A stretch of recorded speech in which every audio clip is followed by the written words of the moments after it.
Hi everyone, and welcome back to our channel. Today we have a compelling topic to delve into.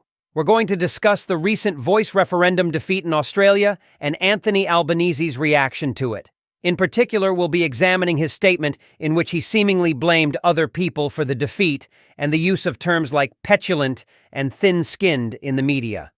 Before we dive into this issue, don't forget to hit that subscribe button and the notification bell so you won't miss any of our thought-provoking content. First, let's briefly recap the voice referendum in Australia. The voice, also known as the Indigenous Voice to Parliament, was a proposal to establish a constitutionally enshrined body that would provide Indigenous Australians with a platform to influence government decisions. Now, let's get into Anthony Albanese's response to the voice referendum defeat. It's important to note that Albanese is the leader of the Australian Labor Party and a key figure in the campaign to pass the voice. In his statement, Albanese expressed his disappointment over the referendum's outcome. He went on to say that other people were to blame for the defeat.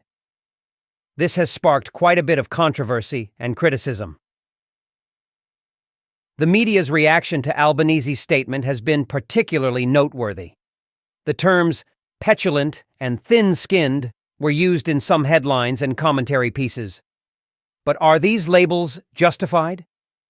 Now let's analyze Albanese's statement and the use of these terms.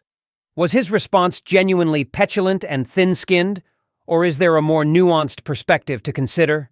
To fully understand the situation, we must also examine the reasons behind the voice referendum's defeat.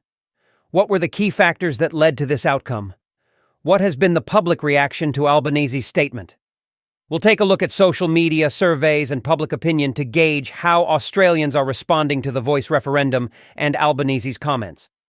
To gain a deeper understanding of this issue, we'll now hear from some political experts and analysts who can provide their insights on the voice referendum, Anthony Albanese's response, and the media's coverage. In conclusion, the voice referendum defeat in Australia has sparked intense debates and discussions. The voice referendum and its aftermath have highlighted the ongoing debate about Indigenous rights and reconciliation in Australia. Many are wondering what steps need to be taken to address these important issues. Let's explore the broader conversation about reconciliation in the country. The voice referendum's defeat and Albanese's response also have implications for Australian politics. It's crucial to consider how this might influence the upcoming elections and political landscape. Throughout this entire process, the voices and perspectives of Indigenous leaders have been essential. Let's take a moment to hear from Indigenous leaders and activists on their thoughts about the referendum, the role of Anthony Albanese, and the way forward.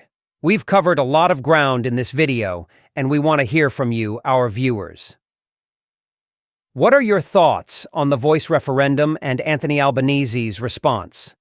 Please share your opinions, questions, and suggestions in the comments below. Before we wrap up, it's important to mention that this story is far from over. Future developments, political shifts, and public sentiment can change the course of this discussion. Be sure to stay updated with reputable news sources and continue the conversation in your own communities. Anthony Albanese's response, while criticized as petulant and thin-skinned by some, can be seen from different perspectives. As this story continues to unfold, we'll be keeping a close eye on how it develops. Don't forget to share your thoughts in the comments section. Do you believe Albanese's response was justified, or do you think the media's characterization of him was accurate? That's all for today's video. Thank you for tuning in to Worldwide News, and we'll see you in the next episode. Don't forget to like, share, and subscribe for more engaging content.